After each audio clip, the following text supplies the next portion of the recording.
Okay, let's get started. We're going to wrap up for the last panel of today's session, which is how do investors respond. So if everyone can come in and take your seats, that would be great.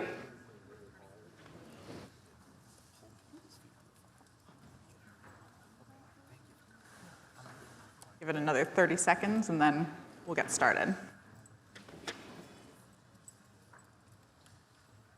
So I'd like to welcome you to the last session. How do we think investors are going to respond to this rulemaking package? My name is Jennifer Juergens. I'm a senior economist at Cornerstone Research.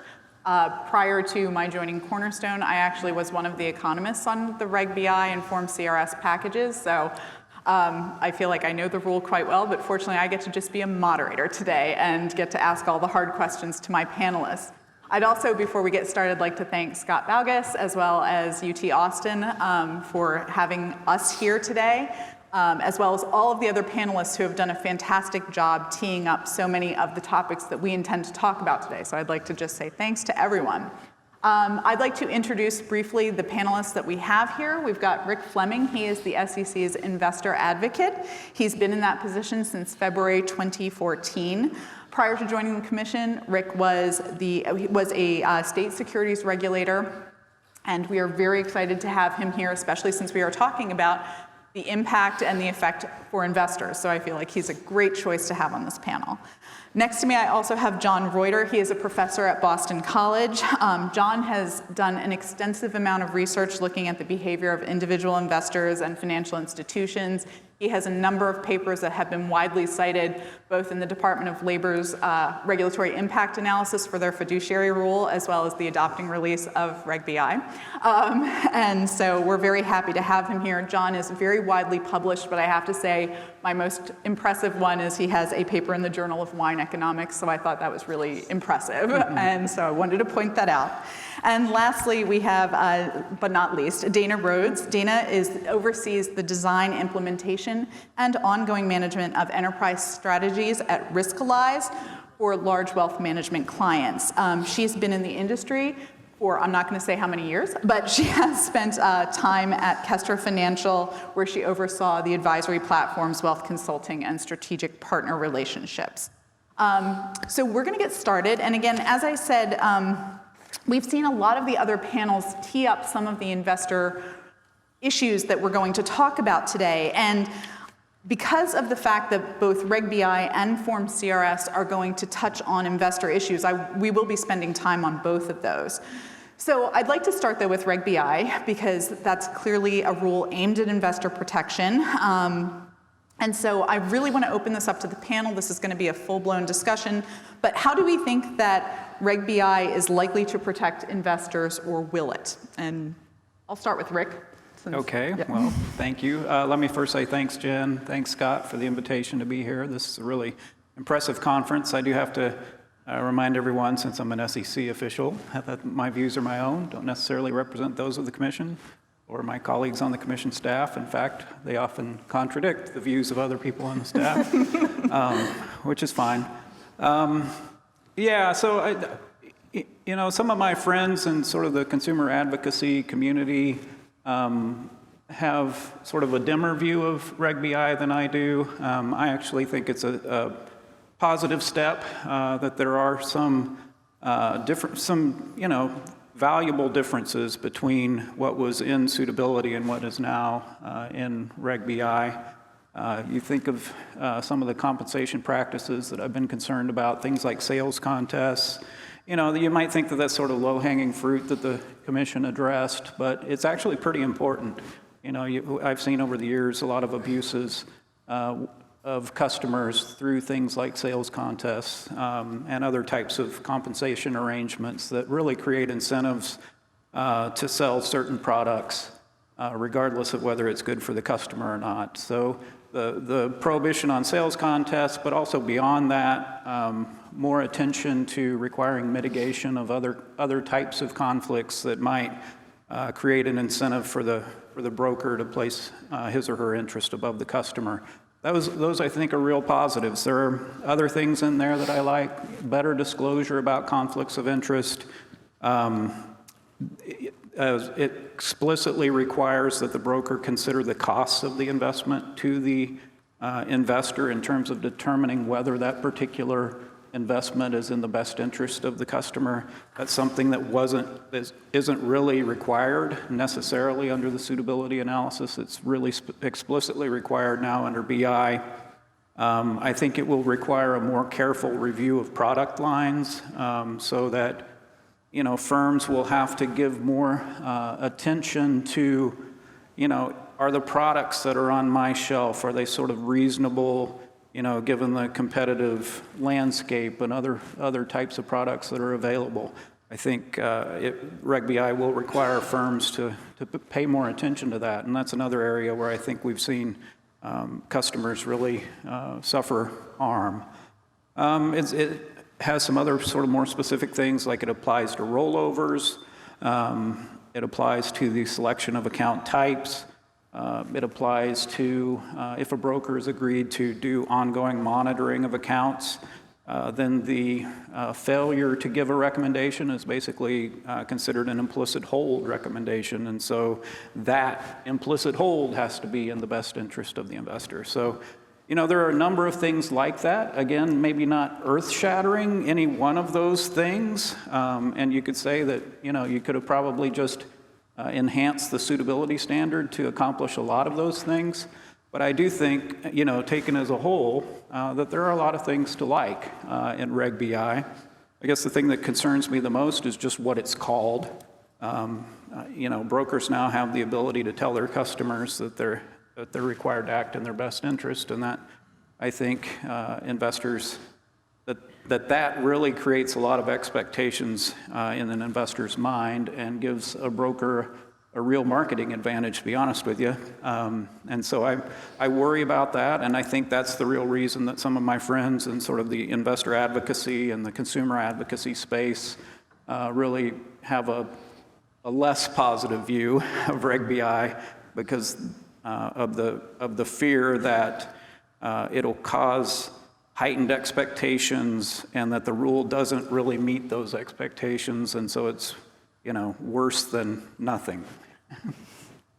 Dana, I'd like to turn to you and ask you sort of, since you're working with a number of clients and you have clients yourself that are working through this process, where do you see the investor protection aspect, and how are your clients starting to deal with that part of Reg BI?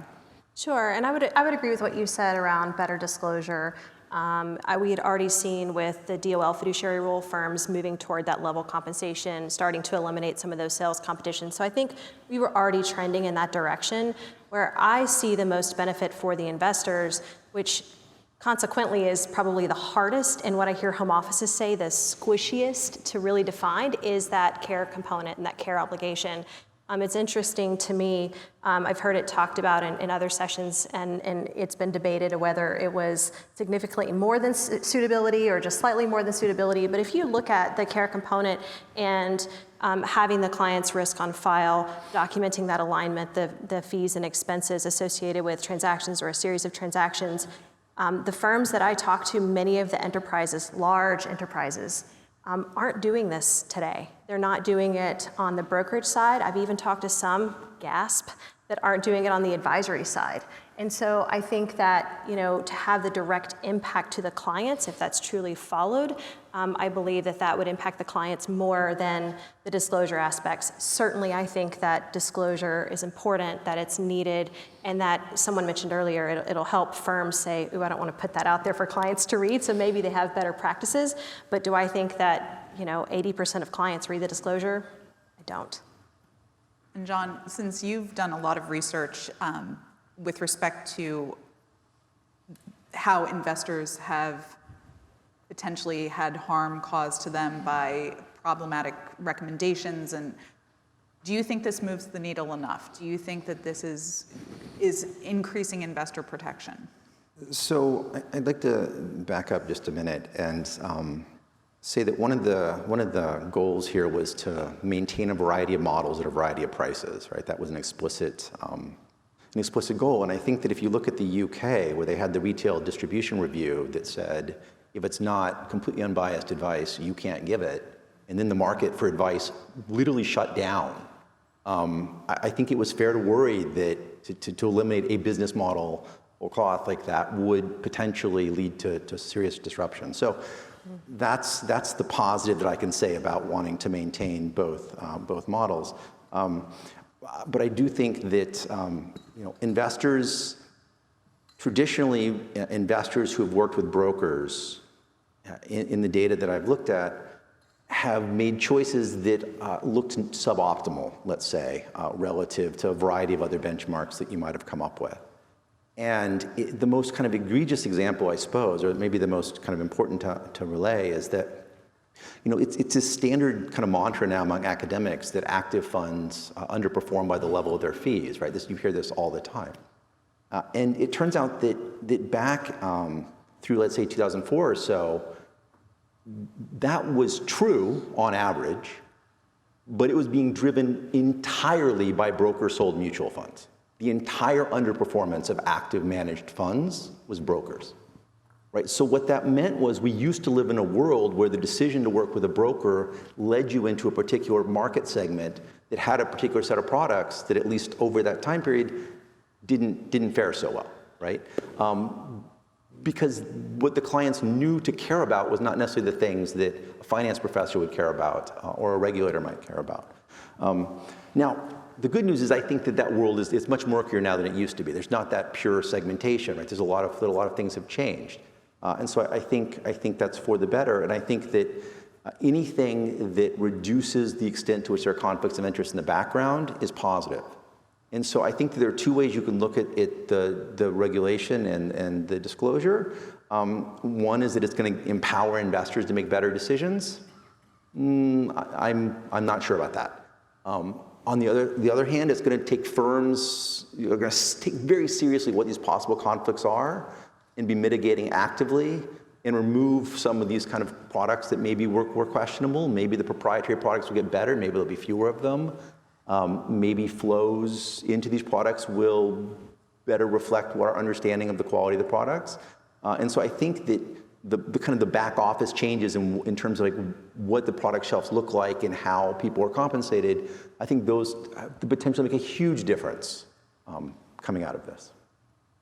So related to something, John, that you just said, so you mentioned what happened in the UK when they eliminated potentially biased advice. So do you think that there are any risks of Reg Best Interest having a chilling effect on the provision of financial advice, particularly with respect to small investors? We've heard some of our other panels today say there will be substitutes, there may be some chilling effect, and so I wanted to get the views of this panel on that as well. I think to the extent that firm costs go up, it will change where they draw the line in terms of who they're willing to serve and how they're willing to serve them. I think the positive lately is that technology can provide an awful lot of advice at very low cost, conditional on people being willing to go that way, right? And I don't know to what extent it's being widely accepted, but I do know that there's a lot of automation coming, and I think that that's a really good thing. It's interesting. I do think that the advisors that are working with clients out there, given the additional amount of documentation that's required, that's on their end, that I do see their sort of minimum client level increasing. I think from a home office perspective, all of the additional sort of policies and procedures and monitoring that they're going to have to put in place usually means higher fees for advisors. So it all trickles and runs downhill. It could be something that actually starts to drive clients toward using Robo advice, some of those smaller clients. When I was in my former role in a home office, I ran the advisory platforms, and we talked about developing our Robo, and we spent probably a year and a half working on a Robo. And then I went to a conference with many of my peers, and not one of them had driven any assets to their Robo whatsoever. So it was interesting that all of these firms, we rushed to go put a Robo out on the marketplace, and then everyone still wanted advice from a person. And so I don't know what the adoption would look like, just because I think when you're dealing with people's money, they still want that empathy, they still want that understanding, they want to sit across the table from someone to be able to talk to them about what they want. I don't know if it will actually drive any assets there. Yeah, I don't know if Reg BI is what impact it will have on sort of the shift from, sort of the BD model to the IA model. I mean, it's been happening for a long time. And, you know, if you look at the rollout of DOL and the reaction to that, certainly it looks like there was a real impact. But, you know, I would have to wonder, you know, is that because it just sort of accelerated a trend that was already happening? Did it just give brokerage firms dual registrants really an excuse to move people over into higher paying accounts? You know, so it's hard to say. I don't think that this is probably going to stop the trend. The commission was definitely interested in preserving choice for investors, and I think that's a good thing. You know, I'm one of these people that actually believes that some investors are better off in a brokerage account and some are better off in an investment advisory account. So I definitely agree with the idea of preserving choice. I just don't know that Reg BI is necessarily going to stop the shift. And I think technology is going to make a huge impact. I mean, let's be honest. Some, you know, young person just starting to save for retirement that has $25,000 to invest, they're probably not the right person for, you know, full service advisory account. So, you know, if we have options like Robo advice for those types of accounts that have these low balances, I think that's a good thing, actually. So how do we get investors that are, let's say, nervous about talking about money? Because there's a lot of investors out there who this is a very stigmatized subject. How do we get them to be willing to accept a robo advice model where they don't necessarily get that interaction? Where do we land on that? And how do we transition from you go talk to your broker, you go talk to your advisor in person because there's this nervousness about money, to having them feel comfortable in a more automated, more technology-driven environment? And that I'll open up to anyone. I think some of it's just generational. I mean, my kids are college age and, you know, young adults, and they have no qualms about doing everything online. I would, you know. I like to talk to people and, you know, kind of kick the tires on things, but I think the younger generation is not only comfortable with doing things online, but might actually prefer that and not want to have the interaction. It's interesting. I think education is a big piece of it. Obviously, everyone in this room is extremely well educated. We know this industry. You guys all know the role very well. You know, I think about my mom and dad who are in their 70s, and they both just retired, and they've started working with their advisor. And I'm not their financial advisor, but did recommend a friend of mine who is a financial advisor. And the questions that I get from them, I mean, it's really more of just not understanding and feeling, they don't want to feel stupid, right? So they're very educated in their own sense and what they do, and you have highly intelligent people that are going into these meetings, and they don't want to ask a dumb question about finances.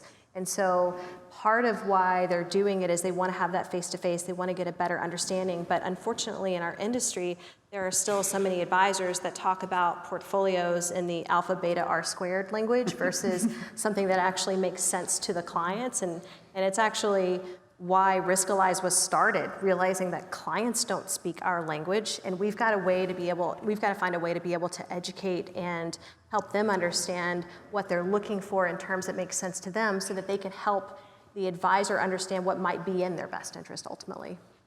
As someone who spends a lot of time trying to educate people on finance, I will say that it is at times depressing to see the rate with which financial knowledge depreciates. So if someone has taken a class from me one semester and then there's a Christmas break, they will come back with virtually no knowledge at the end of the break. If they take a class in the spring and they come back after the summer, it's like it's like all of their college education is gone. Or even a big weekend. Right, a big home football game. So, I mean, education is powerful and important, but most people, it takes a lot of financial education to feel comfortable making your own financial decisions when there's, you know, a lot on the line. And so how do you get people comfortable with robo-advice? Well, I think there is the generational issue. There's also the fact that, something that's not come up because I guess it's just so obvious. The people we're talking about here are not retirement account holders, right? Because those people typically, at least not employee-sponsored retirement account holders, those people, which is how most people get introduced to the industry in the first place. There is some level of education. There's a fiduciary standard in the background. So I think, really where it starts to kick in is, okay, so are you going to roll money into an account after you have an employment change? That's the first place. And then as people get older, it's kind of the broader wealth management, estate planning, trying to understand the many facets. And so I would not want necessarily a robo-advisor at this point doing estate planning for me, but I'm not doing estate planning yet, so I'm still young, or at least I'm going to tell myself I'm young and not do that quite yet. I have a will. Don't worry, my kids are fine. But I'm not focused on tax minimization yet, which is, I guess, the thing someone will want me to talk about later. Look, I think that it's just going to come with time, and I think that as the advisors, the robo-advice gets better, I think people will become more comfortable using it. And I think so long as there's always you can call a human if you need to, I think that's helpful. But that has to come at a cost. Of course. So I'm going to transition now a bit to CRS. We may come back and touch on some of the RBI topics as we continue to discuss, but we've heard a lot about disclosure today, and a big part of the rulemaking package was Form CRS and has this new disclosure regime. And there have certainly been some discussions today about the concerns of the effectiveness of disclosure. And so I'd like to just get an idea of your views on the effectiveness of disclosure, especially since the SEC does have a very long history of being a disclosure regime. And how do you think, and follow-on questions, so things to just keep in mind, is how do you think that something like CRS is going to change the incentives of broker-dealers and investment advisors, as well as maybe their product shelves that they're willing to offer? And so, Rick, I'll start with you. All right, you can start with me. Yeah. So I thought I was cynical about CRS until I heard some of the other speakers, other panelists that are even more cynical than I am, who basically think nobody's going to read it, it's going to make no difference. I'm not quite that far down on it. I do think Form CRS is useful, that it has some good things in it. The thing I like best about it, honestly, is that it's designed to be sort of a conversation starter. So it embeds some questions in there for an investor, if they want to, can use them to sort of guide a conversation with the broker. And it also includes some what I think is really good information about fees and conflicts of interest. The types of things that some of us have wished for a long time that brokers would have to disclose in some meaningful way. So there are I think some positive aspects of Form CRS, and I think it will be useful. I do think at least some people will read it if they get it at the right time, My main criticism, I guess, of Form CRS is that it doesn't solve what I consider to be one of the biggest problems that the SEC was trying to solve in this rulemaking package, and it goes back to this confusion that investors have. They just don't understand the basic difference between an investment advisor and a broker-dealer. And, depending on, what type of investor you are, there is probably, one of those is probably better for you than the other. And if you make the wrong choice, that has real repercussions, and it costs you a lot, especially over time. And so I think this problem of investors not understanding that basic distinction between the BD model and the IE model is harming people. And the Commission's known for, at least a decade, probably multiple decades, that people just don't understand that distinction. And so when the Commission originally proposed Form CRS, they came right out and they said that this is what we're trying to do with this form. At least that was one of the major objectives of that form, was to try to help people understand the difference between advisors and brokers. What was ultimately adopted, while it has good information about a particular firm's fees and conflicts of interest, it loses that comparative aspect to it. They stripped out the educational components that say, hey, in general, this is what an advisor does, this is what a broker does, this is what our firm does. And so I think a lot was lost because of that decision. And I think, ultimately we're going to be sitting here 10 years from now still, disappointed in the fact that investors still don't understand the difference between advisors and brokers. I'm fairly skeptical of it. As I was trying to think through analogies, I think about the doctor's office. Every time I go to the doctor's office, I fill out are you still employed here? Do you still have this insurance? And then there's like 3 pages that I've got to read through and sign, and I'm the person that, yep, sign, yep, and just sort of skims, right? Like, I want to make sure, yeah, I feel good about it. I think it's largely going to be treated like most other forms like that in our industry. I think that there will be some folks out there, probably the attorneys, the engineers, the professors of the world, right? You'll go through and come over it. My husband probably would as well. But I think that largely investors are going to come over it and just sign, or not sign, but you know what I mean, just sort of file it away.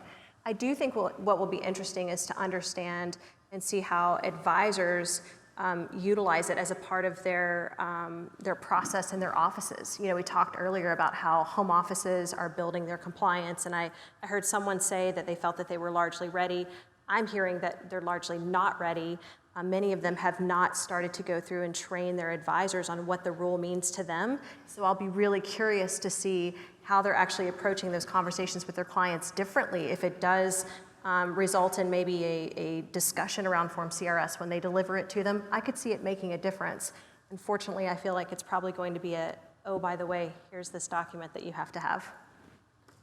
So I mean, if you have a relationship with someone, you've had it for a while, and then they hand you a form, and the form has some numbers on it, but it's not customized to you necessarily. It doesn't give you any context for what this form would have looked like if you worked with someone else. You're probably not going to go find other forms and do the comparison shopping yourself.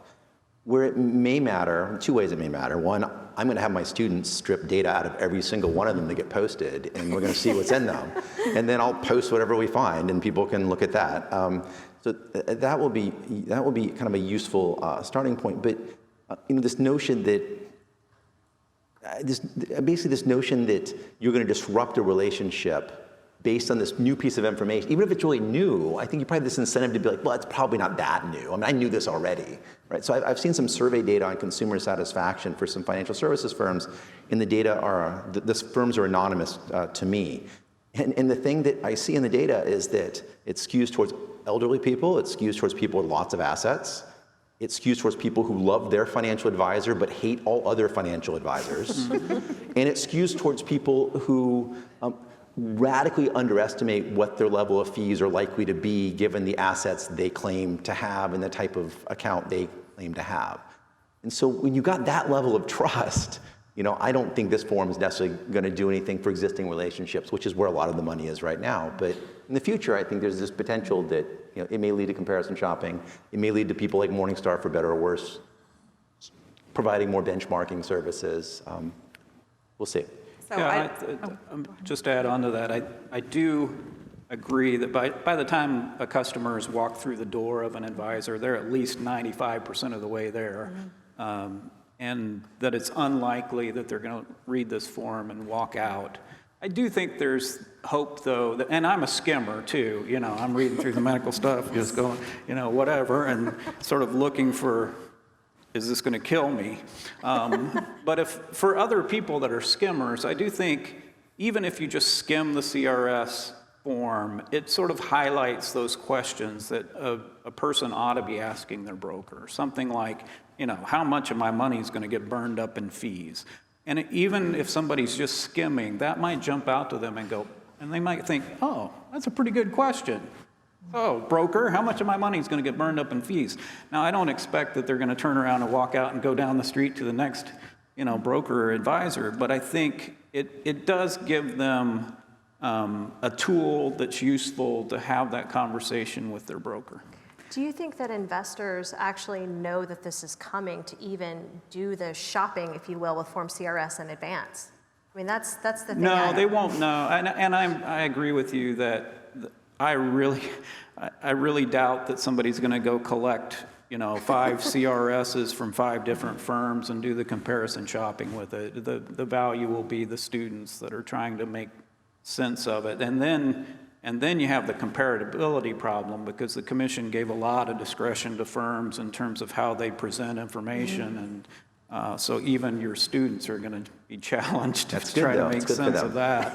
Well, I think that goes to one of the points with respect to the collection of data. And if we think about it, a lot of the relationships that do happen with investors and their financial professionals it is a lot of word of mouth. So they have a friend or a family member who uses this service, but for those who won't have that, I mean, a comparison is, okay, we probably on average do more research on where we're going to eat dinner on an average night than the person who's going to pull out a Form CRS.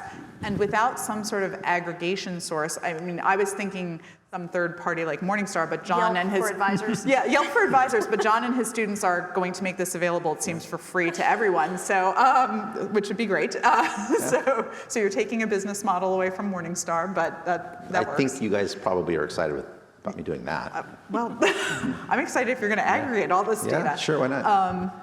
But I think that's what it's going to require before new investors are likely to be able to sort of do that comparison shopping in some meaningful way, because I agree that it's going to be very challenging to get someone to actually go search for these, because they may not even know how or who to search for. So just as an aside, Yelp for advisors, that's a different rulemaking. That's the advertising rulemaking that the commission just put out, and it deals with that issue. So you have investors.gov, which is just unbelievably dense, right? I mean, I get emails. I subscribe to like a bazillion SEC email lists, and I'm constantly getting the investors.gov one. And they're like 7 pages long in 4-point fonts with boxes and colors, and it's just, I'm overwhelmed, right? I basically, if I want my students to have to like give them a headache, I say, you read this, and then we'll talk about something.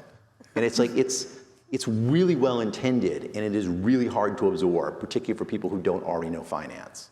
And so I know that's not the target audience, right? And so, yeah. So to the panel as a whole, do you see any potential negative consequences of CRS or disclosure? Do you see that there are unintended outcomes that could occur as a result, like, say, when everybody discloses their fees, there's some sort of race to the bottom? Do you think anything like that is a potential that could happen as a result of everybody displaying their business models? Don't everybody talk at once. I'll go. I mean, I do think, we're already seeing the race to the bottom we have for a few years. I think we're going to continue to see that. You know, as someone who worked and spent a majority of my career at an independent broker-dealer, a dual registrant, actually local here in Austin, I see the continued shift to advisory. And I'm like you, where I think there are certain instances where you do need a brokerage account. You do need a commission-based product. And I think that as we continue to see that shift, I know at least in my role, I saw advisors that said, you know what, I don't need this for a broker-dealer anymore. I'm going to go start my own RIA. I see a real threat to that business. I see a lot more advisors potentially starting their own RIAs, going fee only. I see those firms getting disrupted even more than they have as a result of everything with the DOL fiduciary rule. And even though it didn't go into effect, we saw a lot of impact to the business. So I do think that we'll continue to see that. As far as how much of an impact, I don't know the answer to that. I mean, I think that one of the questions I have is about the value. So the nice thing about Reg BI, as I understand it, is that it's pushing for more customization, right? You're supposed to gather more information on your customers. You're supposed to take this into account, maybe more than you did under suitability. And my personal view is that I think customization is where we should be going, right? Right now we have a world where most people, when they go start working at a firm, get put into a target date fund, which I think is a fine initial place for most people to be. But as people age and their financial circumstances become more complicated, I think we probably want to move towards more customized advice products. And I have some research showing that, well, you put someone in a TDF, they basically just disengage. That's the last time they ever look into their account again, which there's good and bad features here. You don't want people trading daily, but maybe you don't want people to just forget. Set it and forget it. Yeah, or to have no reason to learn any kind of finance whatsoever. So I do think that customization is good, and I do think that that's kind of the future. On the other hand, I think customization can be achieved at very low cost through robots if we're comfortable going there, right? And so when people talk about, well, monitoring is expensive, well, it doesn't have to be. An app can be pretty darn close to free. So it's expensive if people are going to earn a living based on this model, which of course people want to do. But in the same way that I'm going to get replaced by robot online courses, I feel like we're all going to be replaced with robots. How do you follow that one? Yeah. So I was just going to, point out, behavioral finance is a really interesting area. So Brad Barber, our lunch speaker, went through some of it, and then Jason asked him some, what I thought were some good questions. People just do weird things, and we don't react to things necessarily rationally. And so, there is this real effect where if I, as a broker, disclose my conflicts of interest to an investor, it does cause that investor to have a higher sense of trust. And it gives me, the broker, a heightened sense of being able to sort of get away with things.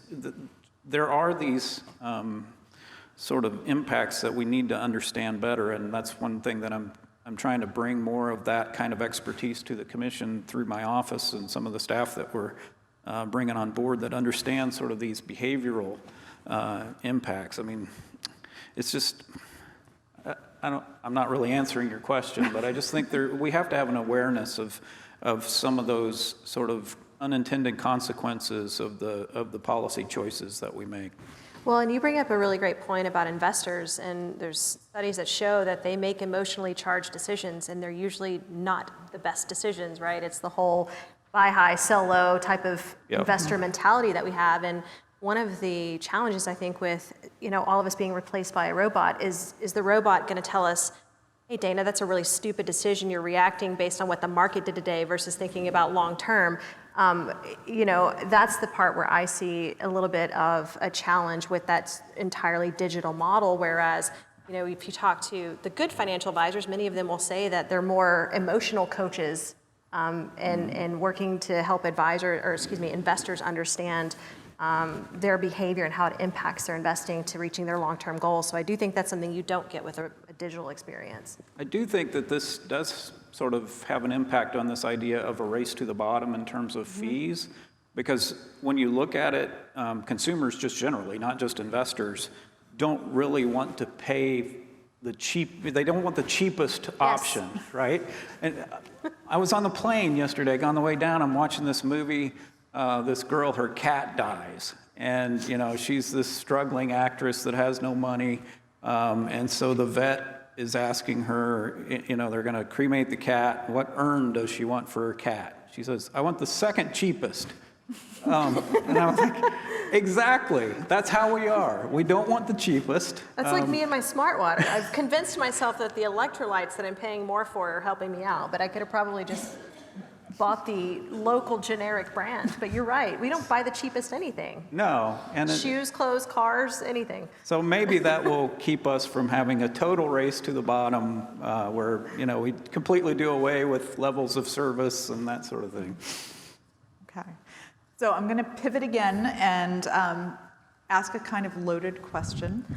So we have also heard today quite a bit about investor choice, and I think there's a lot of ways to think about investor choice. Some of it is the choice between a broker-dealer model versus an advisory model. Some of it is on the product shelves that are available and what should or could be available to investors. And so the question I wanted to ask is, generally, what are your views on investor choice? Are you pro or con? Because I've certainly talked with people at this event, but also reading comment letters and where there's a lot of varying viewpoints on investor choice, and both from having the general model of a BD versus an IA, but also to where do we set limits on product shelves? Where do we should everything be available to everyone? And so I'm going to start with you, Dana. So in the interest of full disclosure, I mentioned I came from the IBD world, which our whole shtick was on open architecture. So I'm pro-investor choice, if you will, but I would say with guardrails. And so the way that I look at it is you still need to have that macro level of due diligence that's done to be able to weed out bad or overly expensive products. But I do think that investors should have that choice, and advisors should have that choice in working with their investors. I think that it's important, though, on the back end that you have the supervisory procedures and surveillance procedures in place to be able to monitor, just to ensure that you don't have any bad apples out in the bunch that are recommending products that are egregious in their expenses, which you should have narrowed that universe to exclude those, but also make sure that they meet the client's risk and what they're looking to achieve with their goals. Yeah, I mean, I like giving investors a choice, but what they're paying for with their broker or with their advisor is to be given good choices. And so I do think it's, perfectly legitimate for the government to hold those intermediaries to a high professional standard so that they're the ones guiding the choices and making sure that they're good choices. It's not the government deciding that, you can or can't, buy or sell this particular thing, although I think that comes in at some point too. I'm an old merit regulator from a state, and, they get a bad rep, but the basic idea is there are some products that are just so bad that we're just not going to allow you to sell them here. And I'm fine with that, honestly. But for the most part, that's what an investor's paying their broker for, is to get sensible advice about what investments make sense for them in light of their assets and what their portfolio looks like. And sure, if you've got enough saved up, then it probably makes sense for a certain portion of that those investments to be in higher risk types of products. So. I mean, as an economist, I'm in favor of choice. I think it depends. It can get extreme, right? So 5,000 mutual funds is a lot for someone to have to choose between. And so I think in the retirement account space, we've decided that, we're going to provide some serious winnowing of what people have available to them, and then a brokerage window for people who want that. I agree that in the context of working with a broker or an RIA, what matters is the quality of the product shelf that they have access to, and then the extent to which they're giving you, non-conflicted advice with respect to what to buy, right? I mean, I have some research using some data from Oregon where what we find is that the people investing through the broker we're studying have a revealed preference for very high commission mutual funds. And I think that's probably not an inherent preference. Particularly since it took us a long time to actually find out what the commission schedules actually were for these mutual funds. I think that just reflected the conflict of interest in that particular setting, right? And so I think conflicts of interest like that can be quite damaging.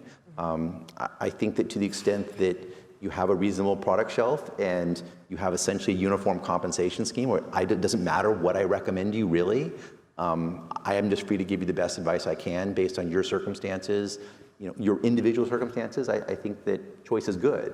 But I think it's really important that choice not be kind of code for, well, we have really high search costs since we have some really crappy products, and we're just going to let those guys kind of like persist in the name of choice. Okay. So related to that, when Professor Spat was talking earlier, he said, what would finance professors do? And he said finance professors would buy diversified portfolios. Do you think that there's going to be a drastic shift for many, especially smaller broker-dealers, or even that will go to only selling mutual funds and index funds that are passive, where they can easily meet the requirements of Reg BI, but may take away some of the choice that actually would be valuable to certain investors? Is the diversified fund always in the best interest? I'll go first. Yeah, thanks. So I do see a narrowing of the universe, but I don't see it to the extent of, here's your list of 20 diversified portfolios you may choose from, right? So the firms that we talk to, and we started to do it when, with the share class sweep that the SEC had for advisory accounts, we were already starting to limit our fund universe on that because you can only monitor so many fund family universes. To your point, like we can't monitor 500 fund families that closely. So I do think that with BI, there's going to be a continued emphasis on the due diligence around which fund families are available. I've heard firms talk about, they've looked at the fees that the fund families are charging for their various commission-based share class, only selecting those within a certain fee range to make sure, to your point, you're taking out the super expensive, but you're also finding a range. That said, I think it's still going to be pretty open architecture. One interesting fact, I was at a meeting a couple of weeks ago, and there was a firm that did this analysis around what the compensation was to brokers on mutual funds. And they were trying to figure out what's that fee schedule that is low, sort of in the sweet spot, right? So we can just pick all of those funds. And the interesting fact was that out of surveying all, I think it was 500 or 600 fund families in their universe, there were only 8 that had consistent fee schedules. And it makes it extremely challenging. It's one of the issues within our industry is that there is so much choice and diversification against the products. It becomes really difficult to say, okay, are we going to limit it to 8, those 8 that seem to be in the range we were looking for? Do we make it wider than that? How do we give them that choice? So I thought that was really a compelling argument for even just standardization in our industry around some of the fees that investment companies can charge that would make it a little bit easier on the firms that are having to set these lists of what's available and what's not. I mean, there's maybe not surprisingly, there's evidence in the US and in the UK that some mutual funds compete for flows through commissions, right? You raise your commissions, you get more flows. You lower your commissions, you get fewer flows. As part of the retail distribution review in the UK, they basically took these online platforms and said, you can't get like indirect payments anymore for recommending funds. And then it changed the entire model of recommendations in the UK, which actually led to some fee some fee compression and a variety of kind of interesting things. There is evidence that if you are a financial services firm and you are competing for investors based on commission as opposed to product quality or product richness or something that, I would be able to say, yes, has an expected utility value to an investor, I get nervous, right? If that's kind of how competition is working. And that's in the broker sold space, the US, in the olden days, that was very much how competition worked. Nothing to add. Okay. So I do want to save some time for questions from the audience, but one last question, and it goes to something that John brought up, which is,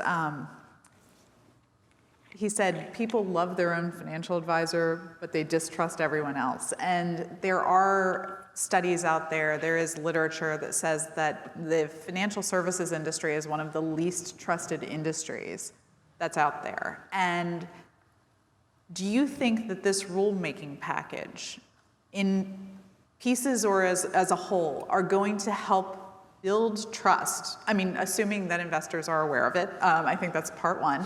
But do you think that it's going to help build the trust to actually allow investors to sort of say, people are working in my best interest, or they have my best interest in mind when they're making this decision? I don't think it's going to have a lot of impact on the trust. I think we will continue to have a situation where people trust their particular advisor but distrust, the financial services community at large. And I don't really see Reg BI or the individual pieces within it sort of changing that dynamic very much, maybe a little bit. I mean, I mentioned that I do think that the fact that we use the term best interest does give a marketing advantage to brokers now. So I guess I'm sort of contradicting myself a little bit. But I don't really see it impacting that trust aspect in particular. I mean, I sort of agree with what you said. I think part of it shifting investor sentiment is going to involve them actually knowing what the heck it is, right? And I just don't know that I see a lot of investors that know anything about Reg BI. I don't know if a year or 2 or 5 years from now, if that changes, or if this was just additional forms they got from their advisor or representative, you know? So I think from that perspective, I don't know that it makes a difference, because I don't know how much education they're really going to have around understanding the rule and why it was put out and how it changed advice for them. Yeah, I don't think it's going to change the level of trust they have, but I think it probably on the margin should increase their level of trust a little bit. So, you know, I view it as, if we explain enough, maybe they'll be like, oh, that's good, thank you. Great, and we already have a question, so is there a mic in the audience? 10 minutes. So is there a campaign from the SEC on publicizing that there's going to be a Form CRS and that this is really great for investors? I don't know about a campaign around Form CRS. There is a campaign that's more focused on helping people understand the difference between advisors and brokers. So if you go on the SEC website, the chairman has put out a series of videos that sort of walk people through what a broker does, what an advisor does, what the differences are, why that's important to you. I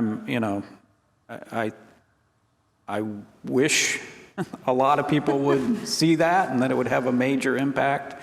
I sort of doubt that it will, but I mean, they are making efforts in that regard. I don't know, other people at the SEC would know better, but I don't know of any particular educational effort around Form CRS itself. No Super Bowl commercial on educating advisors to go to sec.gov. This is a question predominantly for Jonathan, but anybody can answer it. And from a scientific perspective, like how long is it going to take to evaluate the rule? Like in your research program, when are you going to know or have any conclusions about how this is working? Well, partly that question is predicated on the idea that I'll have any data whatsoever that I could use to actually answer the question, and that's from a little bit of open, right? I mean, so there are things that I can do at kind of a macro level. I can try to understand, okay, so what products were introduced, what products were closed. If there are products that I think ex ante are a bit better, do they end up with doing relatively more post BI or not? These are things that can be done a year or 2 out with, you know, the data that I have available to me. It would be interesting, though, to be able to say things like, have there been decreases in IRA rollouts out of the thrift savings plan into small, expensive accounts? Things like that are much harder for me to have any way to quantify, but I think would really speak to kind of like the extreme events that, you know, people are maybe trying to eliminate, right? So, you know, in Europe they have these structured products, and they're, as far as I can tell, they're uniformly bad. And so, to the extent that there were people selling comparable products here, and now they're not going to be able to, like, that's going to affect a small number of people, but it's going to affect them in a very large way. And that's very hard for me to quantify without, you know, some sort of account level data, which is just getting harder and harder to get. Other questions? Yes. In terms of investor protection and what this is going to do for investors, I'm really troubled, and I wonder if members of the panel are troubled by the notion of increased complexity. The complexity associated with the fact that before you had a fiduciary standard, which, to my way of thinking, was beginning to enter into common parlance, that people were beginning to understand this notion of fiduciary versus suitability, which many people had understood all along. And now we've got yet a third standard, best interest. And for a regular person, a regular investor, that really is difficult to work through. And layered on top of that, which I know that regulation best interest didn't try in any way, shape, or form to address, is other communication tools that are horribly misleading and confusing, such as the use of the term financial advisor. You know, where you've got somebody that's basically maybe working for a broker-dealer who calls him or herself a financial advisor. So I guess bottom line is, it seems to me that the SEC is moving toward more complexity vis-a-vis the regular investor, just the regular retail investor's point of view. Comments, concerns, criticisms? Wow, I could talk for a while about several of those threads. So yeah, I have concerns about sort of the complexity around the different standards of conduct that are out there, and not just between what's now BI and the investment advisor fiduciary duty, but between the advisor fiduciary duty and what sort of is expected in just a general fiduciary duty that you have with in any relationship of trust. I think there's this general expectation just amongst the public. They may not know what fiduciary duty means, but they know that it means, I'm in this relationship with this person where they're really supposed to take care of me, okay? And honestly, I don't think that's what you get even with the investment advisor fiduciary duty, as the SEC has defined it. I think they've defined it in a way that doesn't match the expectations of the investing public. And specifically, that's because it essentially allows conflicts of interest as long as they're disclosed. Even BI, the new Reg BI standard, requires mitigation of conflicts of interest, but at the same time that the Commission put out Reg BI, it put out an interpretation of the investment advisor fiduciary duty that doesn't require mitigation, which just, is mind-blowing to me. So yeah, I think that it's very muddled right now in terms of the different standards of conduct. Again, not just between BI and fiduciary duty, but when you compare how the SEC has defined a fiduciary duty for advisors vis-a-vis, what that would be for a trust officer in a bank, it's very, consumers have no way of sort of navigating all of those distinctions. Honored Dana, any So follow-up? I'll just say that there's, consumers don't know what these words mean, right? There's research that, the details are a little bit fuzzy, but the thing I remember about it that was most striking is that they were asking investors to say, okay, for these various titles, like how much faith do you have in the recommendations that you're being given? And whatever this number 2 most popular, this is the thing that I love and trust. The number 2 one was just some phrase the researchers had made up. It didn't have any bearing on anything in real life. It wasn't a real position. No one held it. It just sounded kind of cool. I don't remember what it was, and so they don't know, right? They don't know. So this is why I think confusion is bad, because it can lead you to match with the wrong type of account. And that's that is a problem. But mitigating conflicts of interest to the extent that they are being mitigated or reduced, or, I think there's value there, right? At least you don't know what you're buying, but at least it's less bad than it used to be, right? I mean, that would be maybe not the way anyone's going to spin it, but that would be one way to view this. It's quite a sales pitch. It's Yeah. less bad than you would have gotten 6 months ago. See, He's writing the next Super Bowl ad. I'm going to be a marketing professor before long. Okay, I think we probably have time for one more question. So Chester? So one issue that came up earlier in the panel were the issues involving, was the substitution to Robo advising. So what's the current state of play with respect to the standards that would be expected out of the Robo advisors? Well, somewhat analogous to, I guess it's sort of like the Ubers that are driving through Pittsburgh. What are the issues there about liability if the Ubers get into an accident with the Ubers, not the regular Ubers, but the drivers? I'm sorry, the automated Ubers. And it seems like it's sort of maybe somewhat analogous. What are the standards under which the robo advisors are going to need to operate? my sense from having talked to Dan Egan at Betterment is that they're just registered as an RIA, and if you want to talk to a person, you can talk to a person. And so he said we're held to the fiduciary standard. That was what he had said to me. I don't know if there are any sort of additional wrinkles there. I know in the UK they have something called a sandbox where they're playing around with robo advising to try to get a sense of what happens before they let it go live. So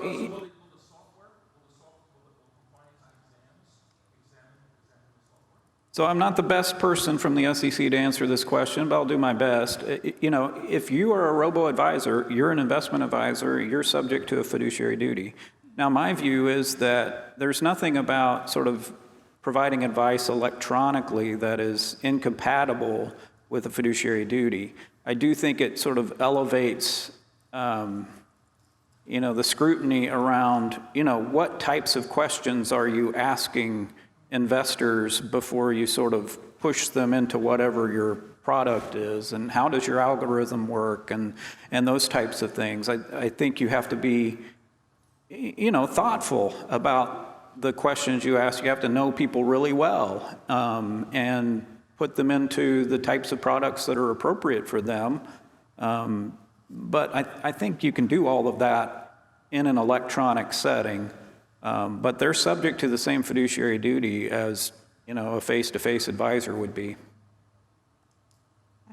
Well, I'd like to thank the panelists as well as everyone who asked questions today. Dana, John, Rick, thank you so much.